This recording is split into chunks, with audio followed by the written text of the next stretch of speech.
John, there's something strangely familiar for those of us who played for Manchester United in this departure of Mourinho. It's sort of Ferguson left, David Moyes came and was deemed to have failed, although he never really got a good chance. Van Gaal came, failed, spent a lot of money. Mourinho came, failed. After Busby, it was Wilf McGuinness, failed. Tommy Docherty, failed. Dave Sexton, Franco Farrell, failed. So there is a sort of historical analogy here. But in the first instance, what about the Mourinho departure? No surprise. No, I don't think so, Eamon. On your programme the last few months, I'd say we've been talking about the possibility of this happening. When it happens, it always seems to happen very, very quickly, Eamon. But, I think the result over the weekend, particularly along with other things that's happened, I think was inevitable.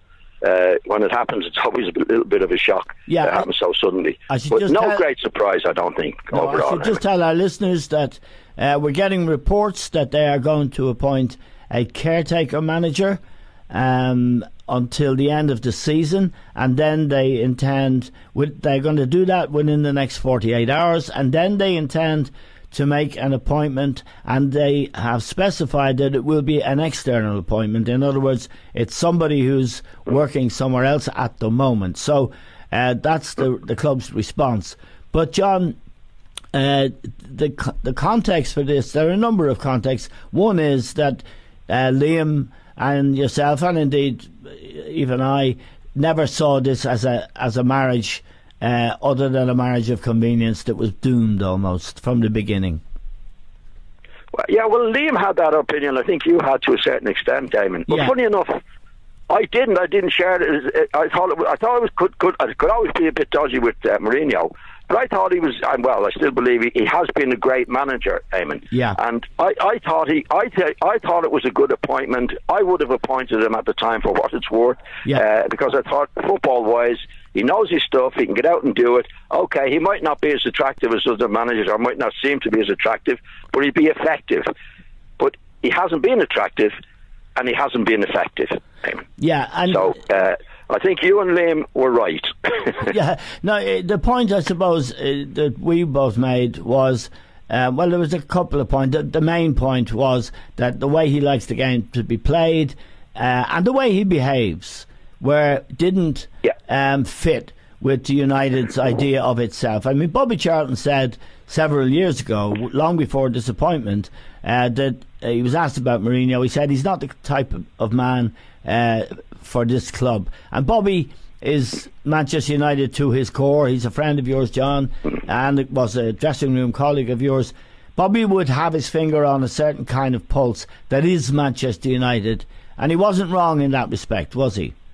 No, he was right. He was right. Ultimately, he was right, Eamon. I didn't read it that way. I thought, what he did at Chelsea, what he did at in Portugal and Italy, and that was great work, Eamon. Great coaching work. Yes. And I thought, okay, it might not be as attractive as Manchester United are used to, but he'd be effective.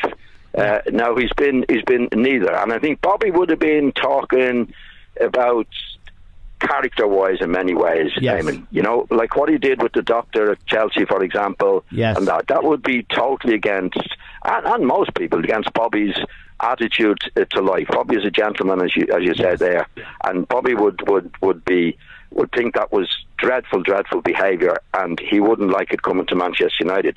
As a lot of other people felt the same way. I mean, you and Liam felt, football-wise, that he wasn't the fit. Yes. I didn't think of it that way. I thought, certainly in a certain way. I mean, I never liked Mourinho. I always admired him, for his football abilities, but he could never take any blame and all the various things that the faults he had. But as a football man, he was great. And I think when you go back to the start, you'd have to go back again to the Pogba situation. Yeah. Because when he first took over, I think he was desperate for the Manchester United job. Manchester United needed a big signing, as we know. And I think he sold his soul, a lot of his soul, yes. in that particular situation, Eamon. He described Pogba as the complete midfield player. Yeah. Now, Mourinho is a football man, Eamon. Yes. Pogba was never the complete midfield player. So it's been problems with Pogba from day one. Yeah. It was against, I think Pogba was against all his beliefs in what players should be doing, and he had to live with him. And ultimately, I think it's the Pogba situation that has broken him. Yeah, I think so. I think there's no doubt. And in fact, Pogba posted online this morning a picture of himself smirking and inviting people to put a caption on it, which is really bad form. But to go back, it is bad form. But to go